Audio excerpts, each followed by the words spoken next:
अस्सलाम वालेकुम dear student, कैसे हैं आप लोग। हम आज फिज़िकल केमिस्ट्री चैप्टर 1 का लेक्चर नंबर 3 लेके आए हैं, जिसमें हम डिस्कस करेंगे empirical molecular formula and stoichiometric calculation.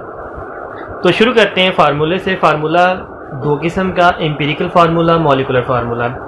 Empirical formula simplest whole number ratio show करता है। Molecular formula actual number of atom show करता है। मिसाल के तौर पर बेंजीन का मॉलिक्यूलर फार्मूला C6H6 है। ये बता रहा है कि बेंजीन में 6 कार्बन है, 6 हाइड्रोजन है, टोटल बेंजीन में 12 एटम है। तो ये एक्चुअल नंबर ऑफ एटम को शो करता है। जबकि बेंजीन का एम्पिरिकल फार्मूला CH है। कैसे बनाया गया, आप इसकी सिंपलेस्ट रेशो बना लें, ये 6 पे डिवाइड हो जाएगा 1:1। तो ये जो सिंपलेस्ट होल नंबर रेशो होती है किसी भी केमिकल का एम्पिरिकल फार्मूला कहलाता है। Empirical formula deduced by combustion analysis. Empirical formula combustion analysis या इसे एलिमेंटल एनालिसिस भी कहा जाता है, इससे निकाला जाता है। Molecular formula deduce from empirical formula, और एम्पिरिकल फार्मूला बनाने के बाद मॉलिक्यूलर फार्मूला निकाला जाता है। अब यही यहाँ पे बात क्लियर हो जाएगी कि हम एम्पिरिकल फार्मूला क्यों स्टडी करते हैं। हालांकि हमारे पास एक मॉलिक्यूलर फार्मूला जो सही एटमों की तादाद बता रहा है, तो असल फार्मूला तो मॉलिक्यूलर फार्मूला है, तो हमें क्या ज़रूरत पड़ी एम्पिरिकल फार्मूला डिस्कस करने की। हमारी मजबूरी ये है कि सबसे पहले किसी अननोन केमिकल का आप फार्मूला बनाते हैं तो एम्पिरिकल फार्मूला ही बनता है।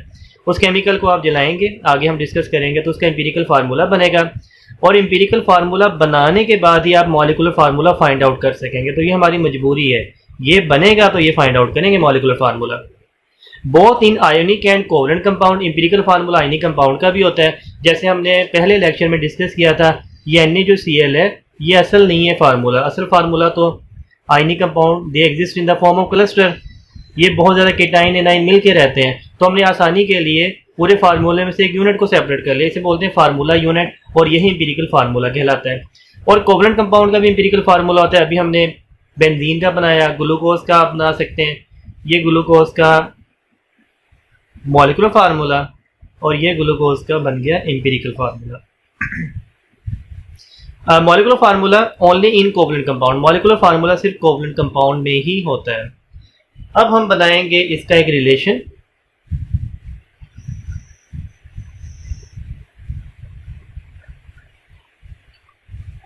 आप इसे इस अंदाज में देख लीजिए कि ये है जी बेंजीन का मॉलिक्यूलर फार्मूला और ये है बेंजीन का एम्पिरिकल फार्मूला। क्या ये बराबर हैं? बिल्कुल भी बराबर नहीं है। मॉलिक्यूलर फार्मूला और है, एम्पिरिकल फार्मूला और है।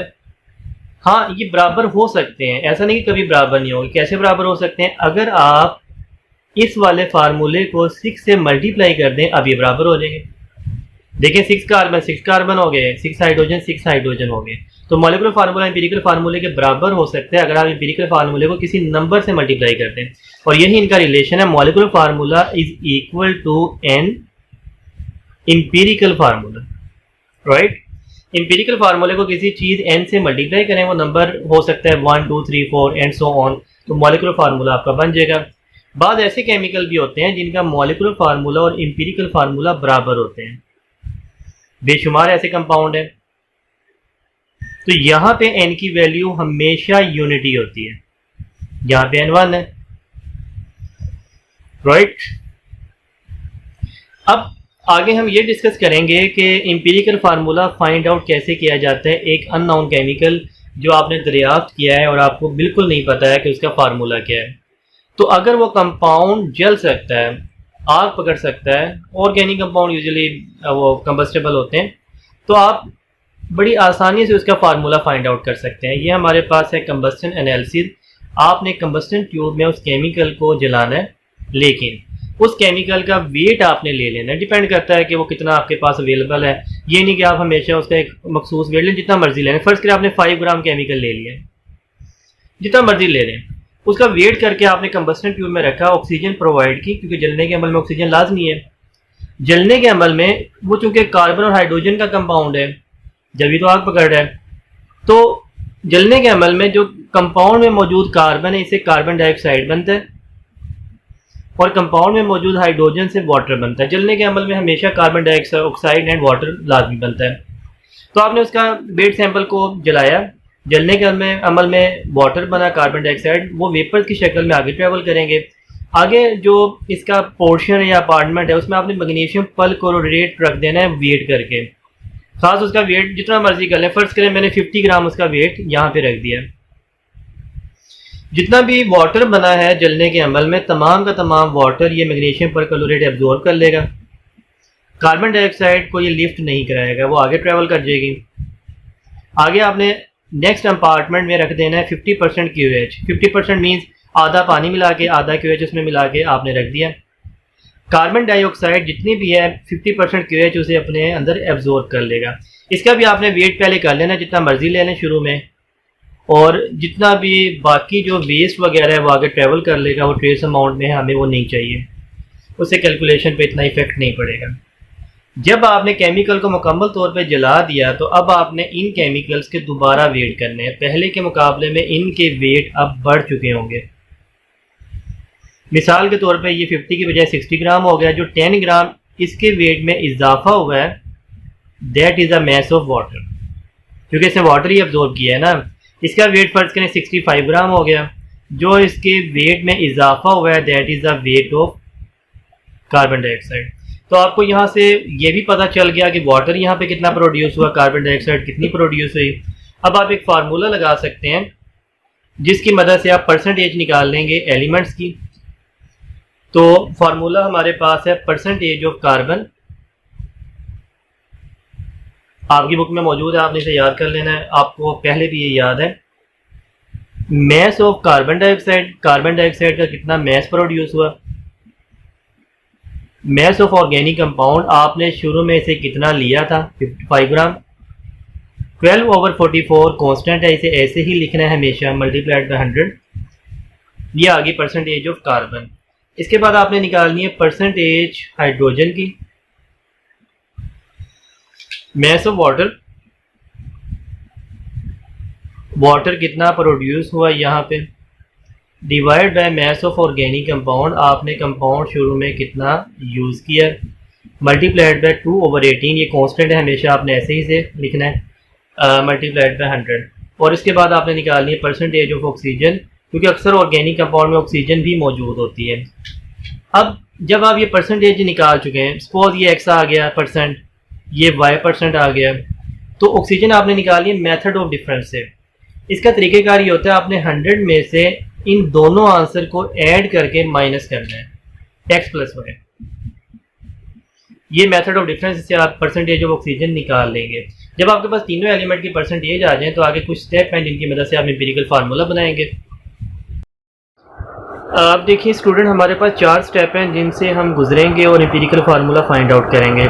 फर्स्ट ऑफ ऑल आपके पास परसेंटेज होनी चाहिए तमाम एलिमेंट्स की, और ये परसेंटेज अमूमन आपको गिवन दी जाती है। बहुत कम ऐसा होगा कि परसेंटेज आपको नहीं दी जाएगी। हम दोनों केस डिस्कस कर लेंगे। फिर आपने नंबर ऑफ ग्राम एटम्स निकालने हैं, नंबर ऑफ मोल्स कैसे निकालने हैं अभी हम ये एग्जांपल से इसे क्लियर करेंगे। एटॉमिक रेशियो निकालनी है 3rd स्टेप में, और 4th स्टेप में अगर वो होल नंबर है तो एम्पिरिकल फार्मूला बन जाएगा, तो अगर वो होल नंबर नहीं है तो आपको किसी सूटेबल डिजिट से मल्टीप्लाई करना पड़ेगा। तो ये 4 स्टेप हैं जिनसे आप गुजरेंगे और उस केमिकल का एम्पिरिकल फार्मूला बना लेंगे। अब एग्जांपल से इन चारों स्टेप को समझते हैं। 100 ग्राम ऑर्गेनिक कंपाउंड का मैस आपको हमेशा गिवन दिया जाएगा, जितना मर्जी हो। प्रोड्यूस 264 ग्राम कार्बन डाइऑक्साइड उससे इतनी बनी, एंड 108 ग्राम वाटर उससे इतना बना। फाइंड एम्पिरिकल फार्मूला, आपने इसका एम्पिरिकल फार्मूला बनाना है। अब कुछ स्टूडेंट्स के माइंड में क्वेश्चन आ जाता है, भाई आपने कंपाउंड लिया 100 ग्राम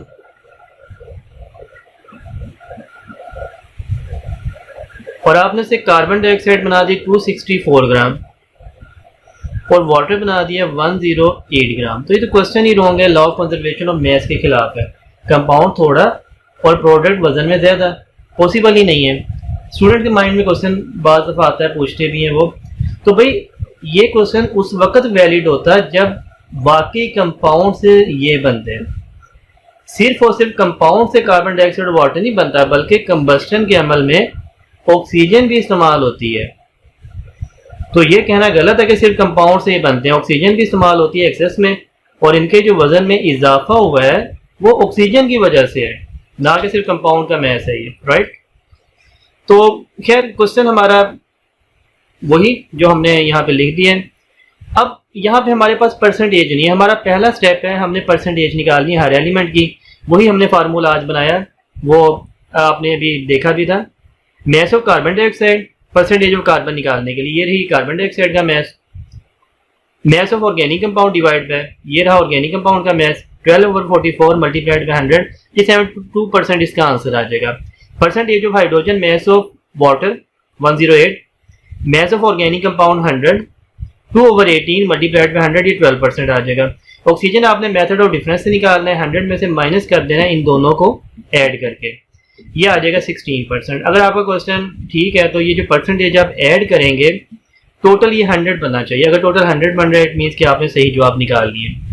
इसके बाद नंबर ऑफ मोल्स या ग्राम एटम, परसेंटेज के जो आंसर आए हैं आपने उन एटम के एटॉमिक मास पे डिवाइड कर देना है।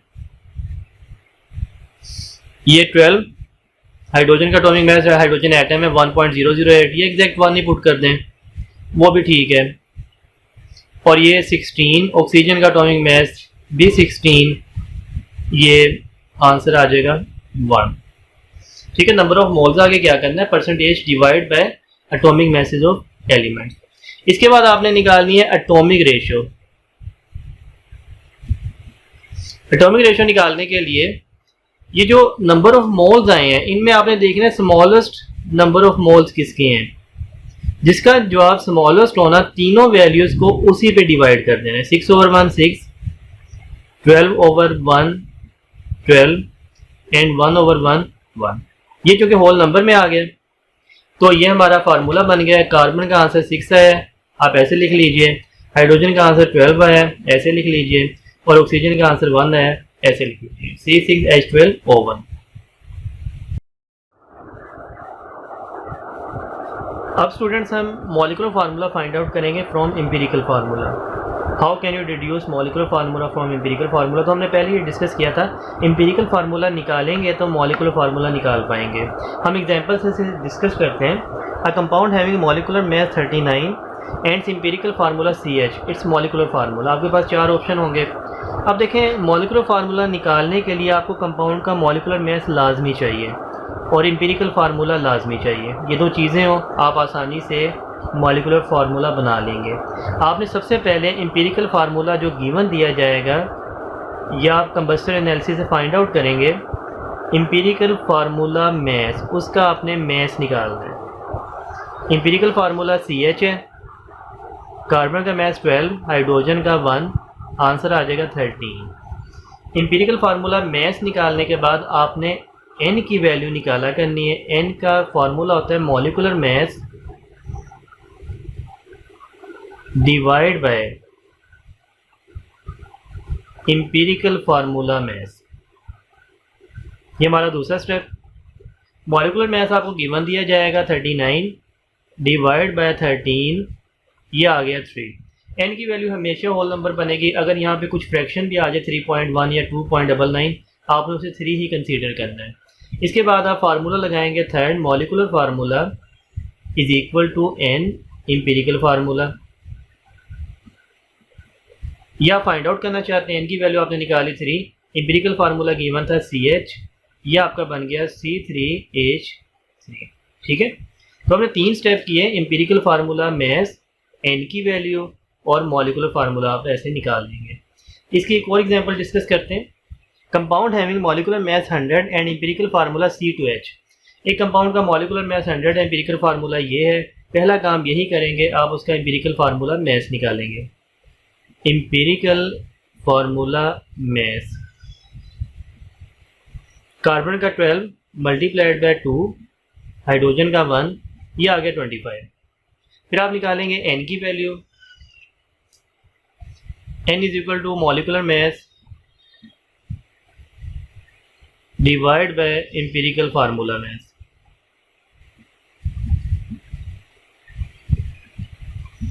मॉलिक्यूलर मास हमारे पास है इसका 100, एम्पिरिकल फार्मूला मास है 25, ये आंसर आ गया 4।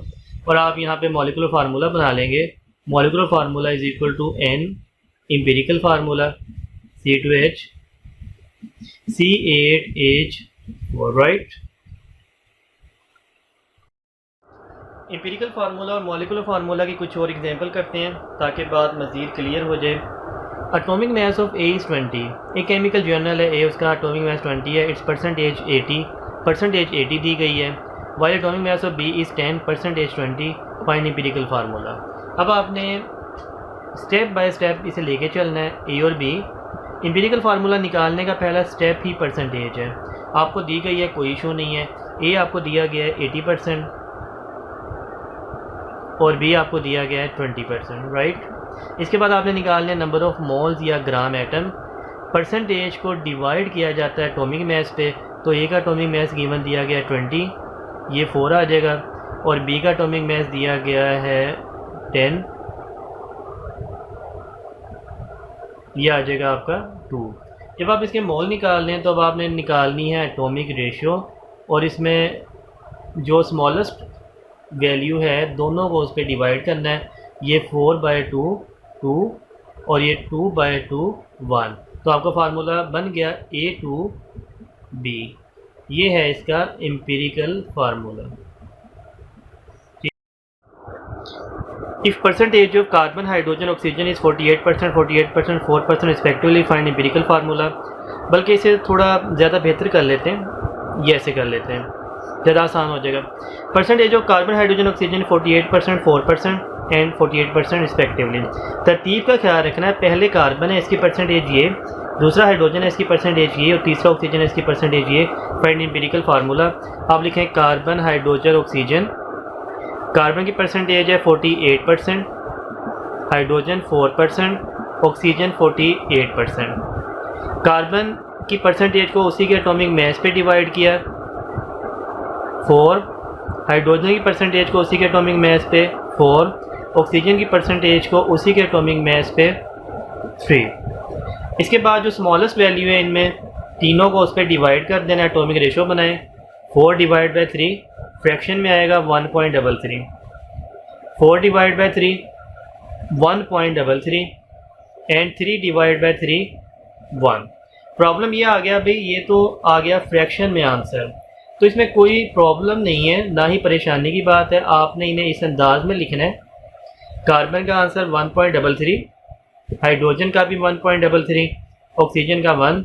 अब आपने इसे किसी ऐसे सूटेबल डिजिट से मल्टीप्लाई करना है कि आपका फ्रैक्शन ख़त्म हो जाए तीनों में। तीनों को सेम डिजिट से मल्टीप्लाई करना लाजमी है। सबसे स्मॉलेस्ट है आपने शुरू करना है हमेशा। 1 से शुरू करने का तो कोई फ़ायदा नहीं है, तो 2 से शुरू किया कीजिएगा। जब आप इसे 2 से मल्टीप्लाई करेंगे ये बनेगा 2.66, ये भी बनेगा 2.66, ये बनेगा 2। हमारा मकसद यहाँ पे हासिल नहीं हुआ क्योंकि फ्रैक्शन ख़त्म नहीं हो पाया। अगर ऐसा हो जाए तो आपने नेक्स्ट डिजिट से मल्टीप्लाई करना है 3 से, ये बनेगा 3.99 एंड 3। यहाँ पे आके हमारा मकसद हल हो गया क्योंकि 3.99 को आप 4 लिख सकते हैं। तो कार्बन का आंसर आ गया 4, हाइड्रोजन का आंसर भी आ गया 4, ऑक्सीजन का आंसर आ गया 3। That is empirical formula of this compound. अब स्टूडेंट शुरू करते हैं स्टोइचियोमेट्री और उसकी कैलकुलेशंस। हमारे पास एक बैलेंस इक्वेशन है जिसमें 2 हाइड्रोजन एक ऑक्सीजन के साथ मिलकर 2 मोल वाटर के बना रहे हैं। अगर मैं आपसे कहूँ कि मेरे पास 10 ग्राम हाइड्रोजन है या 10 ग्राम मैंने आपको हाइड्रोजन दे दी, आप बताएं कि इसमें वाटर का कितना मैस बनेगा। तो एक केमिकल की वैल्यू दे के मैंने दूसरे केमिकल की वैल्यू पूछ ली, या मैं ये भी पूछ सकता हूँ कि अगर मैंने 10 ग्राम हाइड्रोजन दे दी तो बताएं ऑक्सीजन कितनी इस्तेमाल होगी वाटर बनाने के लिए। या मैं वॉल्यूम के हिसाब से मैं आपको कह देता हूँ कि मेरे पास 44 लीटर हाइड्रोजन है, बताएं वाटर का वॉल्यूम कितना बनेगा, इसका वॉल्यूम फाइंड आउट कीजिए। तो आप डिफरेंट रिलेशन बना सकते हैं। मैस दे के मैस फाइंड आउट करने का पूछा जा सकता है, वॉल्यूम दे के वॉल्यूम पूछा जा सकता है, या वॉल्यूम दे के मैस पूछा जा सकता है। ये तमाम रिलेशंस क्वांटिटेटिव रिलेशंस है, मतलब आपको वैल्यू पूछी जा रही है कि आपने जवाब बताना है क्वांटिटी में। तो ये जो क्वांटिटेटिव रिलेशंस होती हैं रिएक्टेंट और प्रोडक्ट के दरमियान, इसे बोलते हैं stoichiometry. The branch of chemistry that deals with the quantitative relation between reactant and product in a balance chemical reaction. ठीक है। क्वांटिटेटिव रिलेशन मैंने आपको बता दिया, जिसमें आपने वैल्यूज निकालनी होती है, जवाब निकालने होते हैं एक क्वांटिटी में रिएक्टेंट और प्रोडक्ट के दरमियान। इसे बोलते हैं स्टोइचियोमेट्री। जब भी आप स्टोइचियोमेट्री कैलकुलेशन करेंगे तो इसकी दो कंडीशंस होती हैं। रिएक्शन आपका इरिवर्सिबल होना चाहिए। इस बात का मतलब है जितने भी आपको रिएक्टेंट दिए गए हैं, all the reactant must got converted into product, वो लाजमी तौर पे प्रोडक्ट में कन्वर्ट हो। रिवर्सिबल रिएक्शन ना हो, वरना आपके जवाब ठीक नहीं आएंगे। तो पहली condition all reaction must be irreversible और all reactant must convert into product. और दूसरी कंडीशन है नो साइड रिएक्शन है, कोई साइड रिएक्शन नहीं होना चाहिए। मिसाल के तौर पर आपसे कोई क्वेश्चन पूछता है, कार्बन और ऑक्सीजन मिलकर कार्बन डाइऑक्साइड बना रहे हैं, तो आपको दे दिया गया 24 ग्राम कार्बन, बताएं कार्बन डाइऑक्साइड के कितने लीटर बनेंगे, इसका वॉल्यूम फाइंड आउट करें। ठीक है। लेकिन इस रिएक्शन के दौरान जब आपने रिएक्शन करवाया तो कार्बन मोनोऑक्साइड साइड प्रोडक्ट के तौर पे बन गया, अनवांटेड, आपको चाहिए नहीं था और बाद में पता भी नहीं चलता कोई अनवांटेड प्रोडक्ट बन जाता है। ये अनवांटेड प्रोडक्ट जब बनेगा तो इसकी वैल्यू को कम करेगा, आपके जवाब फिर भी ठीक नहीं आएंगे। आप जितना एक्सपेक्ट करें थ्योरेटिकली, प्रैक्टिकली जवाब वो नहीं आ पाएगा।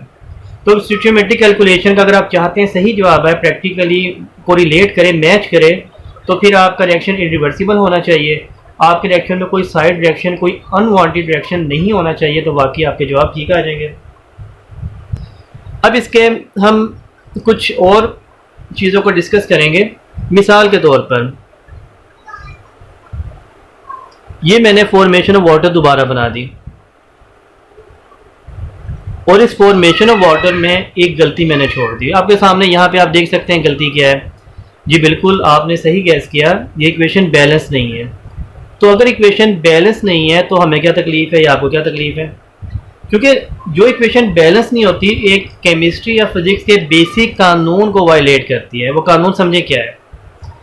हाइड्रोजन यहाँ पे है 2 ग्राम H2, ऑक्सीजन यहाँ पे है 32 ग्राम, टोटल रिएक्टेंट का मैस है 34, यहाँ पे वाटर है 18 ग्राम, एक वाटर है। तो आप देखें law of conservation of mass के ये इक्वेशन अकॉर्डिंग नहीं है। Law of conservation of mass क्या कहता है कि रिएक्टेंट और प्रोडक्ट का मैस बराबर होना चाहिए। Mass can neither be created not destroyed, it can change from one form to other. तो आपका रिएक्टेंट और प्रोडक्ट का मैस बराबर नहीं है, तो इस इक्वेशन ने वायलेट किया law of conservation of mass को।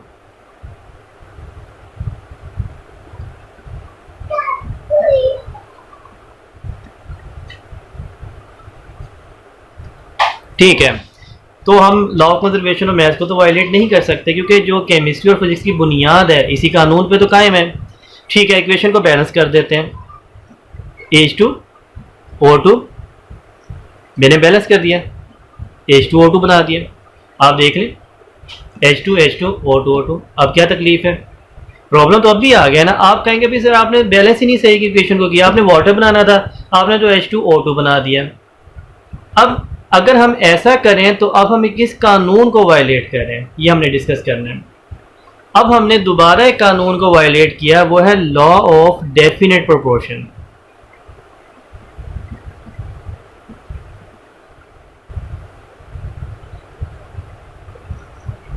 सिंपल जुबान में लॉ ऑफ डेफिनेट प्रोपोर्शन ये कहता है कि आप किसी भी केमिकल कंपाउंड का फार्मूला चेंज नहीं कर सकते। आपको यह हक ही हासिल नहीं है किसी केमिकल कंपाउंड का फार्मूला चेंज करें। लिहाजा अगर आप इस इक्वेशन को ऐसे बनाएंगे, नो डाउट इक्वेशन बैलेंस है, H2O2 इक्वेशन बैलेंस है, लेकिन इक्वेशन बैलेंस होना ही काफ़ी नहीं होता जब तक आपका केमिकल ठीक ना हो। आप वाटर का फार्मूला चेंज करने का कोई हक नहीं रखते। क्यों नहीं रखते? क्योंकि लॉ ऑफ डेफिनेट प्रोपोर्शन ये कहता है कि प्योर केमिकल कंपाउंड में हमेशा एटम एक ख़ास निस्बत से मौजूद होते हैं। वाटर का फार्मूला H2O ही रहेगा, चाहे वो एक बहुत ही गरीब मुल्क का पानी हो, H2O ही रहेगा। चाहे अफगानिस्तान है, बहुत गरीब मुल्क है, अमेरिका बहुत अमीर मुल्क है, उसका वाटर भी फार्मूला H2O ही रखेगा। ये नहीं कि गरीब मुल्क का फार्मूला और हो जाए, अमीर मुल्क के वाटर का फार्मूला और हो जाए, ऐसा नहीं होता। अब pure chemical compound always contain elements in a fixed ratio by mass. एटमों की खास निस्बत होती है कंपाउंड में जो आप चेंज नहीं कर सकते। 2:1 की निस्बत है एटमों के हिसाब से और वज़न के हिसाब से 2:16 या 1:8 की निस्बत है। आपको कोई हक नहीं इसे चेंज करने का। तो जब भी आपने स्टोइचियोमेट्रिक कैलकुलेशन डिस्कस करनी है, आपने law of conservation of mass को भी मद्देनजर रखना है और आपने लॉ ऑफ डेफिनेट प्रोपोर्शन को भी मद्देनजर रखना है। फार्मूला चेंज नहीं करना और वो इक्वेशन के मास भी बराबर होने चाहिए। पहला हमारे पास क्वेश्चन है, how many grams of CO2 at STP can be prepared. हमारे पास CO2 के स्टैंडर्ड टेम्परेचर प्रेशर पे कितने ग्राम बनेंगे, तो आपने मास फाइंड आउट करना है by combustion of 32 gram of CH4। पहली बात आपको बनानी है इन क्वेश्चंस में इक्वेशन। अगर इक्वेशन मुश्किल होगी तो आपको गिवन दे दी जाएगी, इक्वेशन आसान होगी तो आपको खुद बनानी आनी चाहिए। तो चूँकि कंबस्शन का जिक्र आया है, कंबस्शन का अमल हमेशा ऑक्सीजन की मौजूदगी में होता है। पूरे क्वेश्चन में देख ले कहीं ऑक्सीजन का जिक्र नहीं है, लेकिन कंबस्शन की वजह से आपने रिएक्टेंट में ऑक्सीजन लाजमी ऐड करना है। CH4 + O2 कंबस्शन के अमल में हमेशा कार्बन डाइऑक्साइड बनता है और वाटर बनता है। आपने इक्वेशन बैलेंस करनी है लाजमी, कार्बन 1 हाइड्रोजन 4 2 लगा दिया, हाइड्रोजन 4 ऑक्सीजन 2, यहाँ पे 2 2 4, यहाँ पे 2 लगा दीजिए। अब ये इक्वेशन बैलेंस है। तो पहली शर्त ये कि आपकी इक्वेशन बैलेंस होनी चाहिए। अगर इक्वेशन बैलेंस नहीं है तो प्रॉब्लम होगा। अगली शर्त, अब आपने करना है क्या है, बहुत सिंपल सा इसमें ट्रिक है। जो केमिकल आपको गिवन दिया गया है वो इक्वेशन के नीचे यहाँ पे लिख लीजिए। जो फाइंड करना है उसके नीचे भी यहाँ पे निशान लगा दें, how many grams of CO2। आपने CO2 का मास फाइंड आउट करना है। तो गिवन भी मास दिया गया है और फाइंड आउट भी मास करना है, तो ये रिलेशन है मास मास रिलेशन। स्टोइचियोमेट्रिक कैलकुलेशन में ऐसे बहुत से रिलेशन होते हैं, मास वॉल्यूम है, मास मोल है, वॉल्यूम मोल है और इस तरह के और बहुत से रिलेशन। तो खैर कोई भी रिलेशन हो, हमारा basic theme basic concept same है। पहला स्टेप, आप number of moles find out करेंगे गिवन के,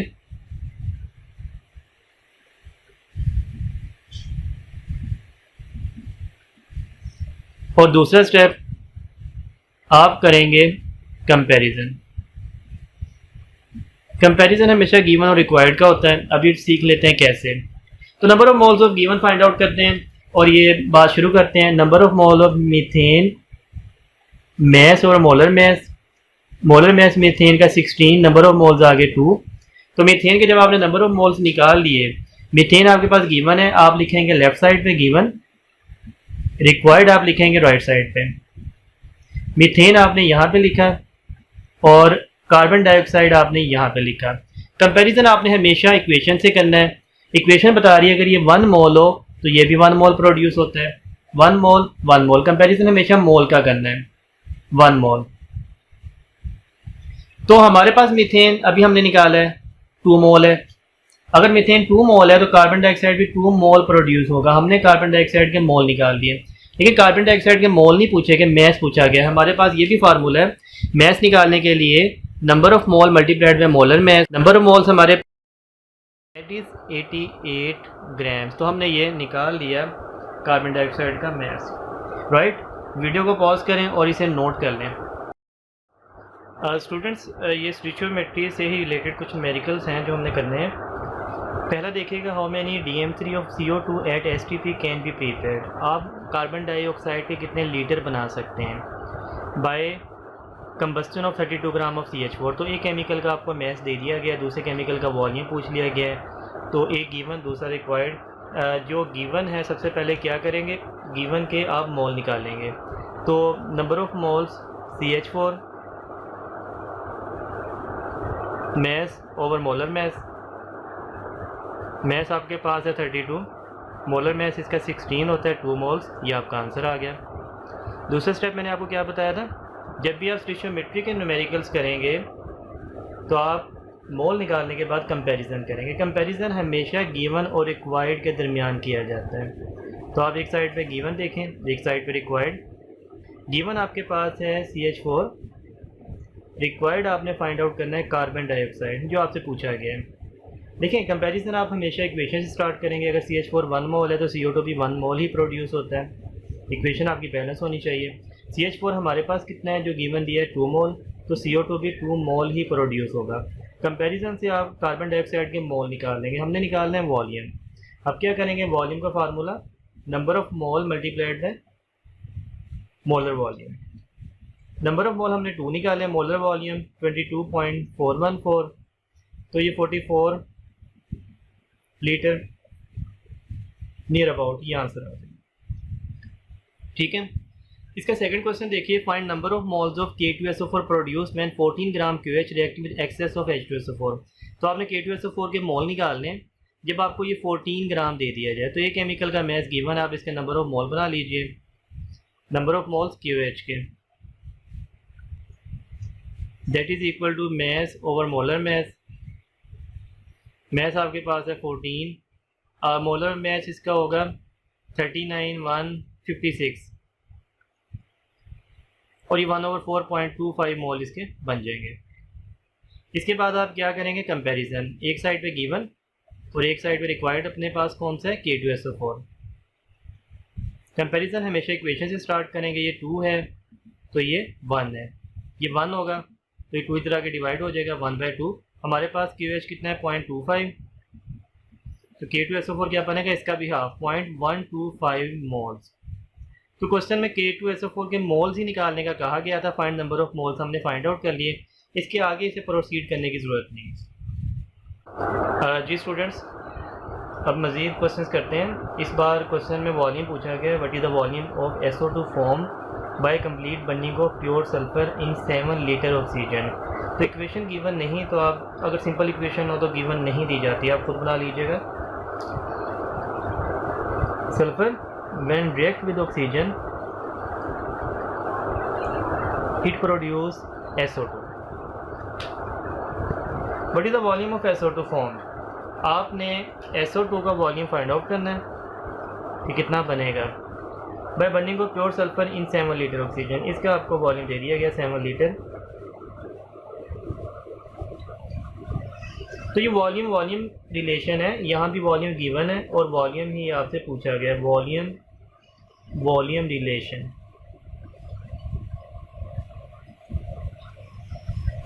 मेथड तो वही है कि आप पहले वॉल्यूम से मोल बना लीजिए, कंपैरिजन कीजिए और इसका वॉल्यूम निकाल दीजिए, लेकिन वो उसमें टाइम बहुत लगेगा। मैं आपको एक ट्रिक बता रहा हूँ वॉल्यूम रिलेशन का, ये और किसी मेथड पे ट्रिक नहीं लगाना है आपने। जब भी वॉल्यूम रिलेशन आ जाए तो आप डायरेक्ट कंपैरिजन कर सकते हैं गिवन एंड रिक्वायर्ड के दरमियान। गिवन हमारे पास ऑक्सीजन है और रिक्वायर्ड हमारे पास SO2 है। कंपैरिजन हमेशा इक्वेशन से कीजिएगा, अगर ये 1 है तो ये भी 1 मोल है, तो हमारे पास गिवन 7 लीटर है। अब मैं मोल की बजाय यहाँ पे ना वॉल्यूम का कंपैरिजन शुरू कर रहा हूँ, तो ये भी 7 लीटर, ये हमारे पास आंसर आ भी गया। ये क्विक मेथड है, किस वक्त आपने लगाना है, जब वॉल्यूम गिवन हो और वॉल्यूम ही पूछा जाए स्टोइचियोमेट्रिक न्यूमेरिकल्स में, इक्वेशन वाले न्यूमेरिकल्स में। वॉल्यूम और मोल एक दूसरे के डायरेक्ट होते हैं, आपने पढ़ा हुआ है एवोगैड्रोस लॉ में, तो आप लगा सकते हैं मोल के कंपैरिजन में वॉल्यूम को डायरेक्ट आप यूज़ कर सकते हैं। ठीक है, नेक्स्ट क्वेश्चन देखिए, 20 gram hydrogen react with excess of oxygen to produce water. तो वाटर ही बनना है, 20 ग्राम हाइड्रोजन, आप हाइड्रोजन ऑक्सीजन के साथ मिलाइए, H2O बना लीजिए। इक्वेशन आपकी लाजमी बैलेंस होनी चाहिए। अब हम अपनी वैल्यूज लिखते हैं, 20 gram hydrogen react with excess of oxygen, find mass of water produce. इसका आपने मैस फाइंड आउट करना है। तो ये मैस रिलेशन है, एक का मैस दे दिया गया, जिसका मैस दिया गया आपने सबसे पहले उसके मोल्स बनाने हैं, 20 डिवाइड बाय मोलर मैस 2, ये आगे 10। कंपैरिजन करना है गिवन रिक्वायर्ड के दरमियान। कंपैरिजन हमेशा इक्वेशन से, अगर हाइड्रोजन 2 हो तो वाटर भी 2 बनते हैं, अगर ये 1 हो ये भी 1। हमारे पास हाइड्रोजन 10 है तो वाटर के 10 मोल्स आ गए। जब आपके पास वाटर के मोल्स आ गए तो अब आपने वाटर का मैस निकाल लेना है। किसी भी केमिकल का मैस निकालने के लिए number of moles multiplied by molar mass, 10 multiplied by 18, that is equal to 180 gram, right.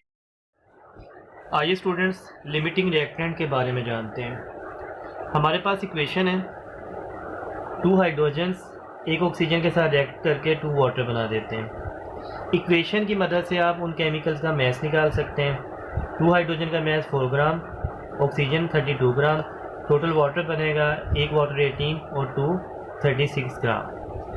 ये जो अमाउंट आप बैलेंस इक्वेशन से निकालते हैं इसे बोलते हैं स्टोइचियोमेट्रिक अमाउंट। स्टोइचियोमेट्रिक अमाउंट जब भी आपके पास हो, इन अमाउंट के लिहाज से कोई भी केमिकल लिमिटिंग रिएक्टेंट नहीं होगा। स्टोइचियोमेट्रिक अमाउंट में लिमिटिंग रिएक्टेंट नहीं होते, नो लिमिटिंग रिएक्टेंट। और मैंने आपको बताया कि स्टोइचियोमेट्रिक अमाउंट क्या होती है, वो अमाउंट जो कि बैलेंस केमिकल इक्वेशन के मुताबिक आप निकालते हैं। लेकिन डेली लाइफ में या यूजुअली आप स्टोइचियोमेट्रिक अमाउंट हमेशा ही नहीं लेते केमिकल्स की, बल्कि आप इस चीज़ को बॉदर ही नहीं करते, इसका लिहाज ही नहीं रखते, ख्याल ही नहीं करते। मिसाल के तौर पर डेली लाइफ में सबसे फेमस रिएक्शन है कंबस्टन का। कोई भी फ्यूल है ये हमेशा ऑक्सीजन की मौजूदगी में जलता है और इसके नतीजे में कार्बन डाइऑक्साइड और वाटर प्रोड्यूस होते हैं। इक्वेशन मैंने बैलेंस कर दी। ये बैलेंस इक्वेशन बता रही है कि 16 ग्राम ये मीथेन है, ऑक्सीजन इसमें 64 ग्राम है और इससे कार्बन डाइऑक्साइड और वाटर बन जाएगा, साथ में हीट प्रोड्यूस होगी। वो हीट आप इस्तेमाल करते हैं गाड़ियाँ या बाइक चलाने के लिए।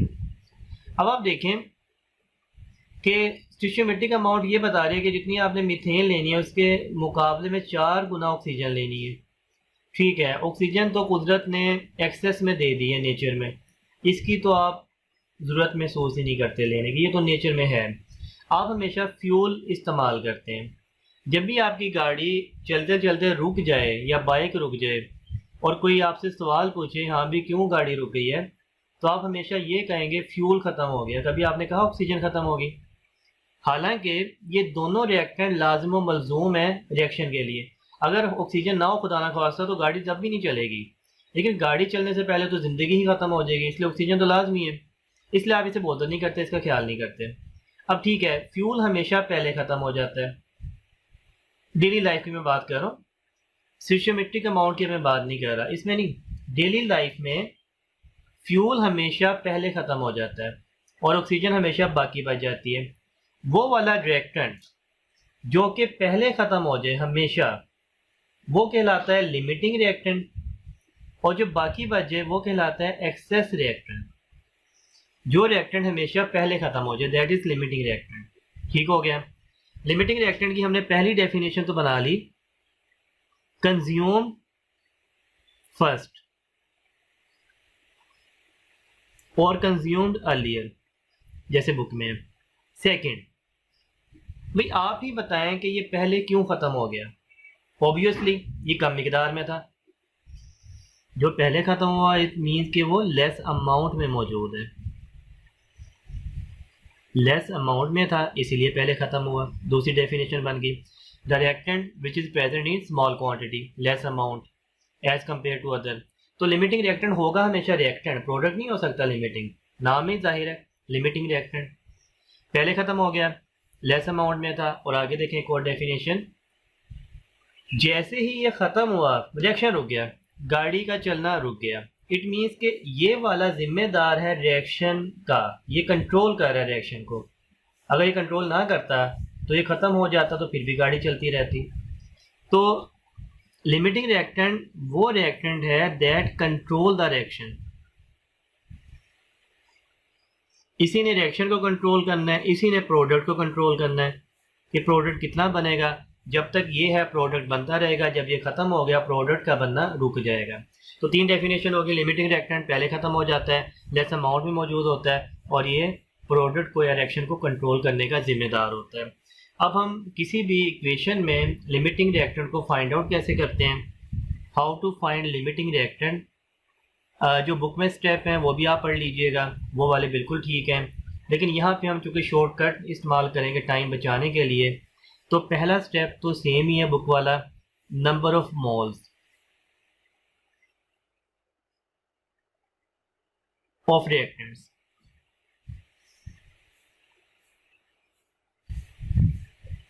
आपने रिएक्टेंट के मोल फाइंड आउट कर लेने हैं सबसे पहले, वही फार्मूला लगा के मैथ्स और मोल मैथ्स अभी हम प्रैक्टिस करते हैं। इसके बाद आपने ना रेशो बनानी है, ये आपकी बुक में नहीं है, मोल टू कोफिशिएंट रेशो। ये मैं भी आपको सिखाऊंगा एग्जांपल से, मोल टू कोफिशिएंट रेशो।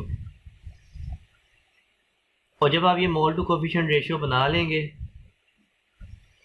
तो आपका जो स्मॉल आंसर आएगा, जिस रिएक्टेंट का आंसर स्मॉल आएगा वो लिमिटिंग होगा, small answer that is limiting.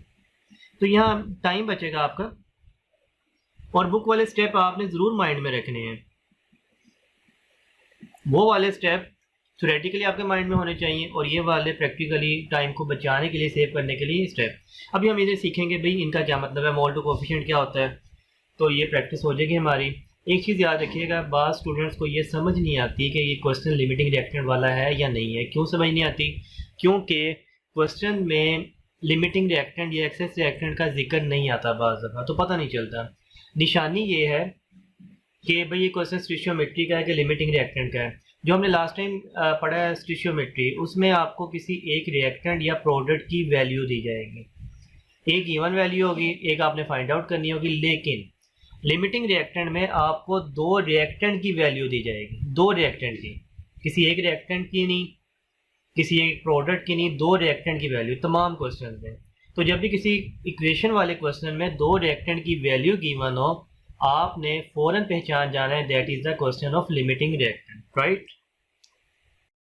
अब देखिए हम क्वेश्चन शुरू करते हैं, साथ में हम ये स्टेप भी जान लेंगे किस अंदाज में लिमिटिंग रिएक्टेंट फाइंड आउट करना है। 8 gram oxygen is allowed to react with 8 gram hydrogen. सबसे पहले बनानी पड़ेगी आपको इक्वेशन। अगर इक्वेशन आसान है तो गिवन नहीं दी जाती, खुद बनानी पड़ती है। हाइड्रोजन ऑक्सीजन के साथ रिएक्ट करता है और वाटर बना लेता है, लेकिन आपकी इक्वेशन ये लाजमी तौर पे बैलेंस होनी चाहिए, वरना आपका कभी आंसर ठीक नहीं आएगा। 2H2 O2 2H2O। जो वैल्यूज़ गिवन है इक्वेशन के नीचे लिखें। 8 ग्राम ऑक्सीजन है,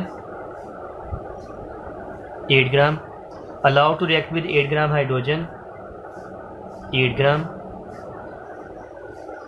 फाइंड लिमिटिंग रिएक्टेंट। आपने लिमिटिंग रिएक्टेंट फाइंड आउट करना है।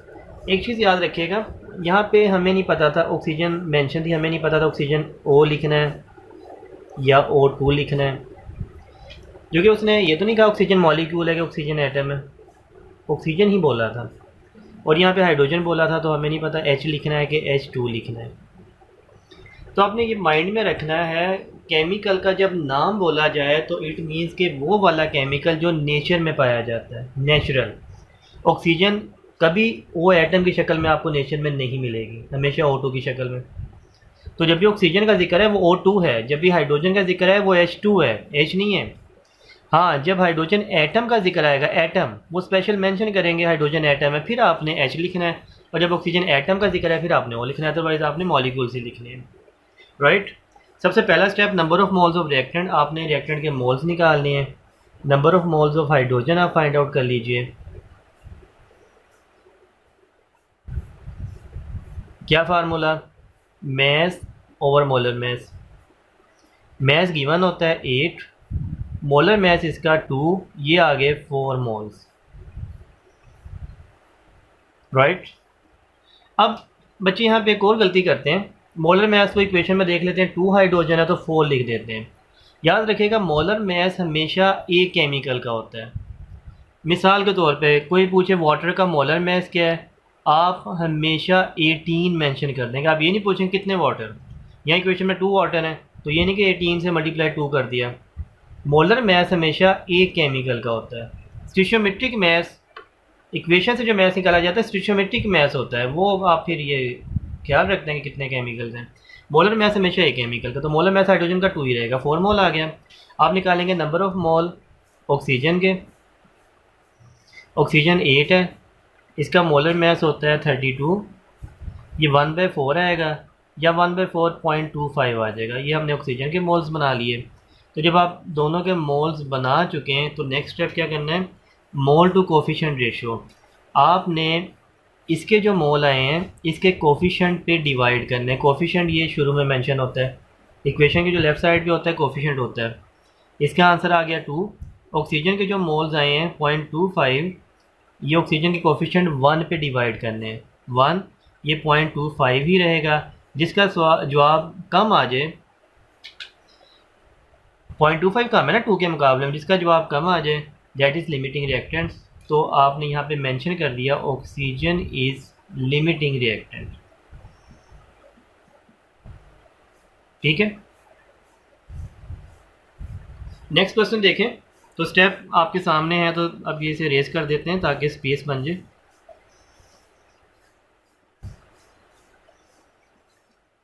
अब देखिए 6 gram carbon and 16 gram O2 react to produce carbon dioxide, find the limiting reactant. सबसे पहले बनाइए इक्वेशन, कार्बन ऑक्सीजन के साथ मिलके कार्बन डाइऑक्साइड बनाता है। 6 ग्राम कार्बन है, इसका मैथ लिख लीजिए।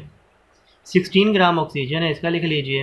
लिमिटिंग रिएक्टेंट फाइंड आउट करना है, नंबर ऑफ मोल्स निकालिए। पहला स्टेप कार्बन के, mass over molar mass 1/2.5 moles.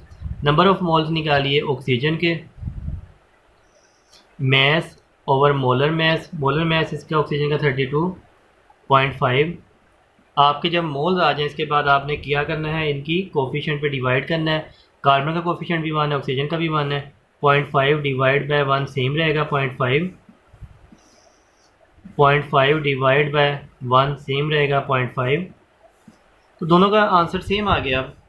तो लिमिटिंग कौन सा होगा, कोई भी नहीं, आंसर बराबर है। तो यहाँ पे नन ऑफ दीज, ये ऑप्शन होगा नन ऑफ दीज, तो अब ये आपको लगाना पड़ेगा। भाई इस इक्वेशन में कोई क्यों नहीं था लिमिटिंग रिएक्टेंट, क्योंकि इसमें अमाउंट स्टिशियोमेट्रिक थी। अब स्टिशियोमेट्रिक अमाउंट कैसे थी, कार्बन होता है 12, एक कार्बन 12 होता है, उसका हाफ था। ऑक्सीजन 32 होता है, उसका हाफ था। वो बराबर हो गया ना दोनों, जितना ये चाहिए था उतना है, जितना ये चाहिए था उतना है। तो ये भी स्टिशियोमेट्रिक अमाउंट थी, लिहाजा इसमें भी लिमिटिंग रिएक्टेंट नहीं थी। अब आगे लिमिटिंग रिएक्टेंट की एक एप्लीकेशन, बल्कि 2 एप्लीकेशंस आ रही हैं। अगर आप लिमिटिंग रिएक्टेंट फाइंड आउट कर लें तो उसका आपको क्या फ़ायदा होता है।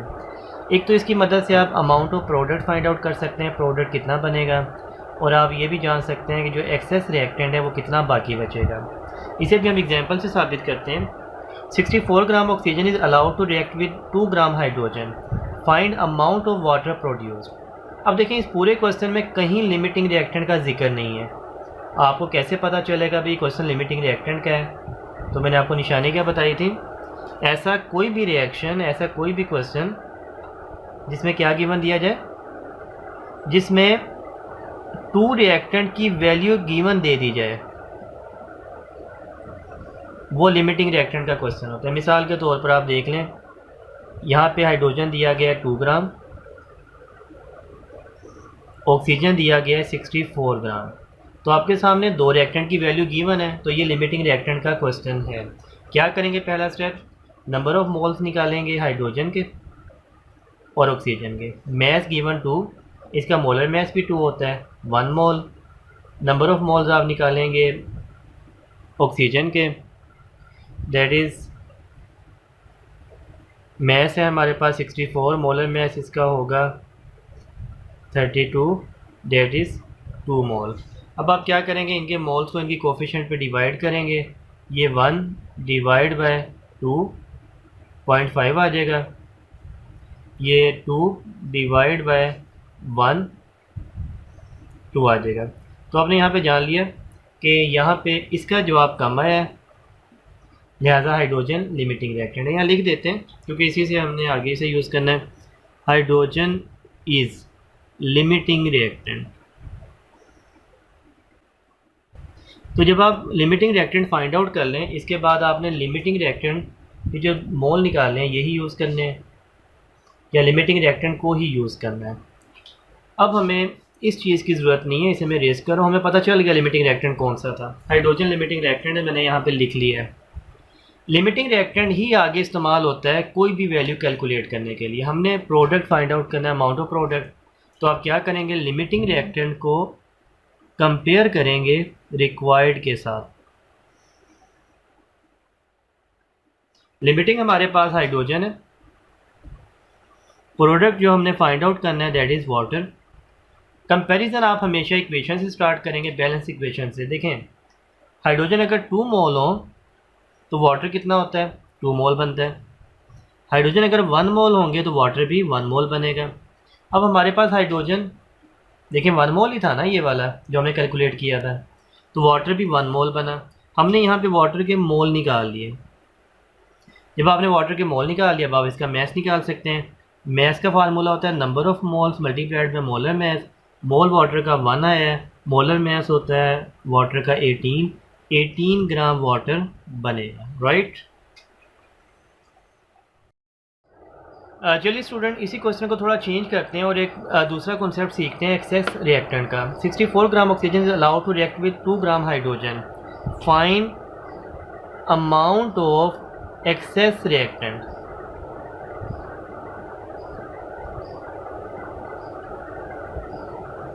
तो इसे मैंने थोड़ा चेंज कर दिया और दोबारा सिखा रहा हूँ ताकि अगर आपको पहले क्वेश्चन में समझ नहीं आई तो दोबारा सीख लें।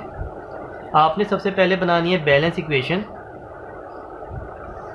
2H2O। जो आपको गिवन मैथ्स दिए गए हैं वो आपने उनके नीचे लिखने हैं। 64 ऑक्सीजन है और 2 हाइड्रोजन है। अब आपने क्या करना है, नंबर ऑफ़ मोल्स निकालने हैं गिवन मैथ्स के। हाइड्रोजन मैथ्स गिवन 2 है, इसका मोलर मैथ्स भी 2 होता है, 1 मोल। ऑक्सीजन मैथ्स 64 है, मोलर मैथ्स इसका 32 होता है, डेट इज़ 2 मोल।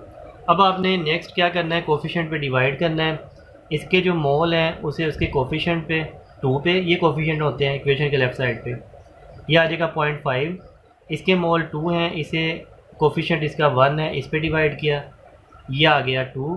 तो आपने देखा इसका जवाब कम आया। हाइड्रोजन इज़ लिमिटिंग, ये हमने पहले भी लिखा था, हाइड्रोजन इज़ लिमिटिंग रिएक्टेंट। ठीक हो गया। तो हमने कोफिशिएंट रेशो से ये निकाल लिया, इसे हम मिटा देते हैं क्योंकि इसकी अब ज़रूरत नहीं है। हमें हाइड्रोजन चाहिए, लिमिटिंग है, और इसी के मोल हमने यूज़ करने हैं, ये माइंड में रखिएगा। तो अब क्वेश्चन में देखें, find amount of excess reactant. Excess reactant obviously एक लिमिटिंग हो तो जो दूसरा बचता है वो एक्सेस होता है। ऑक्सीजन एक्सेस में है। आप जब लिमिटिंग रिएक्टेंट निकाल चुके हैं तो हमेशा उसी को यूज़ कीजिएगा। लिमिटिंग हमेशा आपने लिखना है लेफ़्ट साइड पे और जो रिक्वायर्ड है वो आपने लिखना है राइट साइड पे। लिमिटिंग हमारे पास है हाइड्रोजन। अब के रिक्वायर्ड, पहले हमने प्रोडक्ट वाटर फाइंड आउट किया था, अब के रिक्वायर्ड ऑक्सीजन है एक्सेस। कंपैरिजन आपने हमेशा कहाँ से शुरू करना है, बार बार मैंने बताया, हमेशा बैलेंस इक्वेशन से। अगर हाइड्रोजन 2 हो तो ऑक्सीजन 1 यूज़ होते हैं, मैंने यहाँ लिख दिया। अगर हाइड्रोजन 2 हो तो ऑक्सीजन 1 यूज़ होता है। हाइड्रोजन अगर 1 होगा, ऑक्सीजन हाफ यूज़ होगा ना, उससे ज़्यादा 0.5। तो हमारे पास हाइड्रोजन 1 ही है ना, जो हमने उसके हाइड्रोजन के मोल निकाले हैं। तो अगर हाइड्रोजन 1 होगा तो ऑक्सीजन उससे हाफ 0.5 यूज़ होगा। ठीक है, हमने ऑक्सीजन के मोल्स निकाल लिए। भाई ऑक्सीजन के मोल तो हमने पहले भी निकाले थे 2। ऑक्सीजन के हमने दोबारा मोल निकाल लिए 0.5। ये क्या बात हुई, 2 बार के मोल निकाल लिए। भाई जो पहले हमने मोल निकाले थे ऑक्सीजन के, कैसे निकाले थे, जो मैथ्स उसका दिया गया था उससे निकाले थे। ये थे गिवन, दिए गए थे। भाई मैथ्स जो दिया गया था उसी से निकाले थे। ये हमने कौन से मोल निकाले ऑक्सीजन के, जो यूज़ हुए हैं 0.5। तो रिमेनिंग बाकी कितने बचे, रिमेनिंग ऑक्सीजन, भाई जो आपको दी गई थी 2 मोल, उसमें से आपने 0.5 मोल माइनस कर दिए, ये आ गया जी 1.5 मोल्स। और जो ये आपने ऑक्सीजन के मोल निकाले हैं ये हैं जो बाकी बचे। अब आप इससे ऑक्सीजन का मैस निकाल सकते हैं, रिमेनिंग मैस ऑफ ऑक्सीजन। क्या फार्मूला होता है मैस का, number of mole multiplied by molar mess. Number of moles 1.5 sorry बाकी बचे। मोलर मैस ऑक्सीजन का 32 मल्टी, तो रिमेनिंग ऑक्सीजन 48 ग्राम बाकी बची। गिवन आपको क्या दी गई थी 64, इट मीन्स कि बाकी इस्तेमाल होके ये बाकी भी बच गई जो भी एक्सेस में था। स्टूडेंट्स, हम डिस्कस करने जा रहे हैं यील्ड के बारे में। यील्ड पैदावार को कहा जाता है और आप जानते हैं किसान भी जब फसल उगाता है तो इसके माइंड में होता है कि मुझे इतनी पैदावार हासिल होगी। ये जो पैदावार थ्योरेटिकली उसने सोची होती है ना माइंड में कि इतनी हासिल होगी, that is called theoretical yield. और फिर जब वो फसल काटने की बारी आती है तो कुछ ऐसे सरकमस्टांसिस बन जाते हैं, जैसे आंधी आ गई, तूफ़ान आ गया, फसल पे कोई कीड़े ने हमला कर दिया, तो उसकी पैदावार सही हासिल नहीं हो पाती। जो असल में जो फसल काट के वो वेट करता है वो होती है एक्चुअल यील्ड, जो असल में वेट करके उसे पता लगता है कि इतनी पैदावार मिली एक्चुअल। तो केमिस्ट्री में भी हम यील्ड हमेशा प्रोडक्ट को बोलेंगे। पहली ही चीज़ आप जहन नशीन कर लें कि यील्ड असल में अमाउंट ऑफ प्रोडक्ट है, इसमें अमाउंट ऑफ प्रोडक्ट है।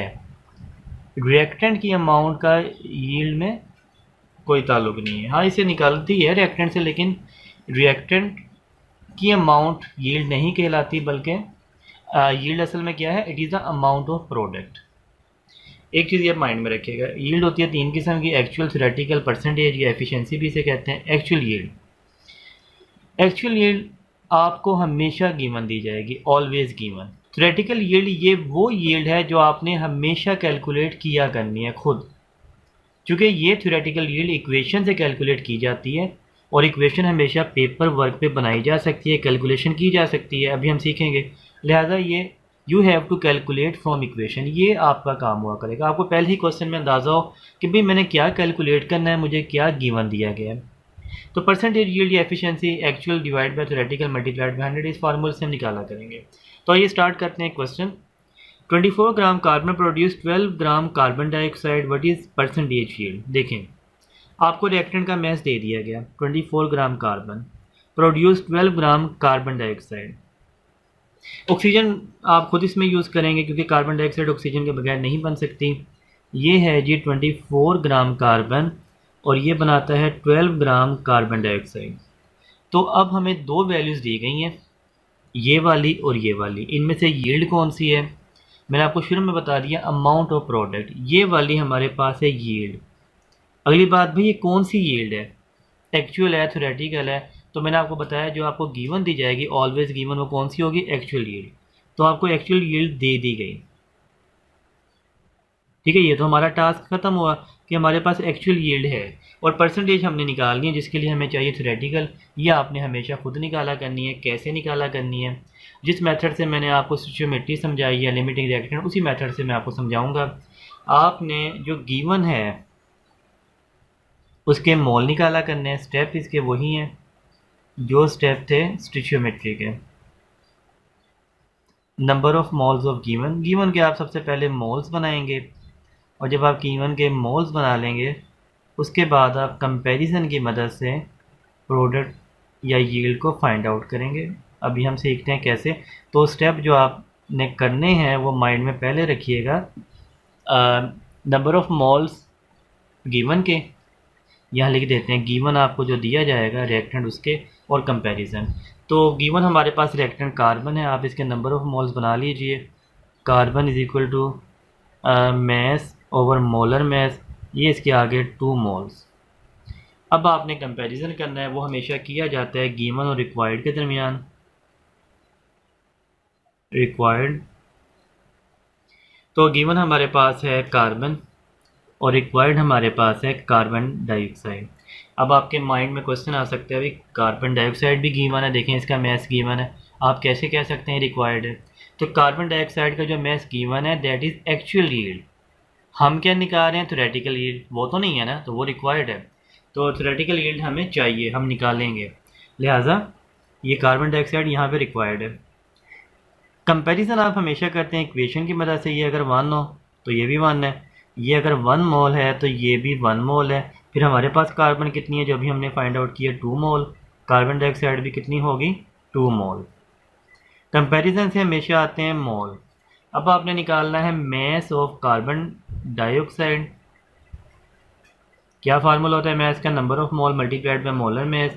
नंबर ऑफ मोल्स हैं 2, मोलर मैस इसका 44, ये आ गया जी 88 ग्राम्स। तो थ्योरेटिकल यील्ड आ रही है 88 ग्राम्स। अब आप लगाएंगे अपना फार्मूला जो हम यहाँ पे लगा देते हैं परसेंटेज यील्ड निकालने का। हमने निकाल ली एक्चुअल तो हमें गिवन दी गई थी, एक्चुअल यील्ड थी हमारे पास 12 ग्राम। थ्योरेटिकल यील्ड हमारे पास आ गई 88 मल्टीप्लाइड बाय 100। इसका जो भी आंसर आया वो आप निकाल लीजिएगा, दैट इज़ एफिशिएंसी और परसेंटेज यील्ड। स्टूडेंट्स अब ये क्वेश्चन देखिएगा, 20 ग्राम CaCO3 कैल्शियम कार्बोनेट प्रोड्यूस 6 ग्राम CaO। कैल्शियम कार्बोनेट से इतने ग्राम CaO बनता है, व्हाट इज़ परसेंटेज यील्ड। तो आप इस क्वेश्चन को खुद वीडियो को पॉज करें, खुद सोल्व करने की कोशिश करें। तो आइए हम इसे सोल्व करके आपको दिखा देते हैं। सबसे पहले जो आपको गिवन दिया गया है वो देखें क्या क्या है। 20 ग्राम आपको दे दिया गया कैल्शियम कार्बोनेट और 6 ग्राम आपको दे दिया गया कैल्शियम ऑक्साइड। तो आप इसमें से बताएं यील्ड कौन सा है। जो प्रोडक्ट है वो आपका यील्ड है। ये जो प्रोडक्ट 6 ग्राम है ये कौन सा यील्ड है, तो ऑलवेज गिवन एक्चुअल यील्ड होता है। तो ये हमारे पास आ गया एक्चुअल यील्ड।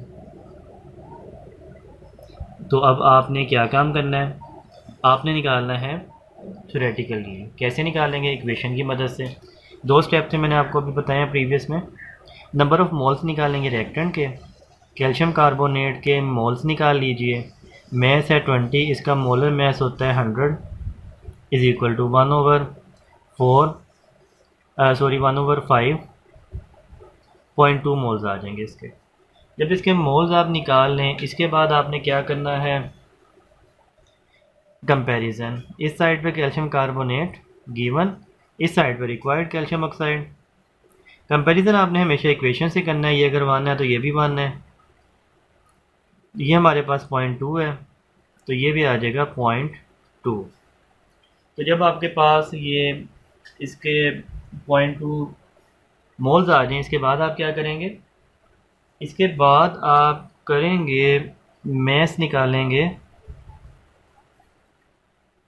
CaO का, जिसके मोल्स आए हैं ना इसी का मैस निकालेंगे। Number of mole multiplied by molar mess. Number of moles हमारे पास आए हैं 0.2, इसका मोलर मैस होगा 56। 0.2 multiplied by 56, 0.2 multiplied by 56 that is 11.2 grams. तो ये हमारे पास आ गई थ्योरेटिकल यील्ड। जो इक्वेशन से आप निकालें दैट इज़ थ्योरेटिकल। अब आप फार्मूले में पुट करेंगे।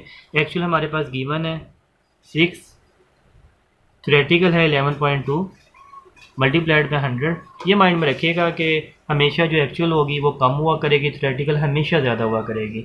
और इसे आपने 100 से मल्टीप्लाई किया, 6 डिवाइड बाय 11.2 मल्टीप्लाइड बाय 100, तो ये आंसर आ जाएगा 53% के करीब, 53.5% नियर अबाउट। ठीक हो गया। इसी क्वेश्चन को मैं थोड़ा सा चेंज कर देता हूँ आपको एक आइडिया देने के लिए। और थ्योरेटिकल यील्ड जो हमने अभी निकाली है उसे मैं यहीं लिखता हूँ ताकि वो हम दोबारा उसे टाइम ना वेस्ट करें करके। यहाँ पे क्वेश्चन में चेंज में जो लेके आ रहा हूँ वो देखिए, 20 ग्राम कैल्शियम कार्बोनेट प्रोड्यूस 53.5% CaO। आपके ये परसेंटेज में यील्ड दे दी है, ये है परसेंटेज यील्ड। ये what is actual yield. Actual yield उन्होंने पूछ लिया है। मैंने कहा था एक्चुअल यील्ड हमेशा गिवन दी जाएगी, एक सूरत में नहीं दी जा सकती जब आपको परसेंटेज यील्ड गिवन दे दी जाए। तो आपने बिल्कुल भी घबराना नहीं है, बिल्कुल सेम क्वेश्चन है, इक्वेशन बनाइएगा और आपका जो काम है वो मैंने आपको सिखा दिया है। You have to calculate from equation theoretical yield always. आपने निकालना यही है, क्योंकि हमने निकाला हुआ है, वैल्यूज़ हमारे पास सेम है। 20 ग्राम से के आपने मोल बना लिए, कंपैरिजन किया और आपने CaO की निकाल ली, ये वाली यील्ड थी थ्योरेटिकल यील्ड। अब आपने फार्मूला लगाना है। परसेंटेज यील्ड इस बार आपके पास मौजूद है, दैट इज़ 53.5। एक्चुअल आप निकालना चाहते हैं, थ्योरेटिकल 11.2 मल्टीप्लाइड बाय 100, तो ये वैल्यू उधर जाके मल्टीप्लाई होगी। 53.5 मल्टीप्लाइड बाय 11.2, 100 जाके डिवाइड हो जाएगा, डिवाइड बाय 100, तो ये एक्चुअल यील्ड आ जाएगी। ये हमने पहले जो यूज़ की थी वही जवाब आएगा, नियर अबाउट 6 ग्राम। ये आप देख लीजिएगा कैलकुलेट करके।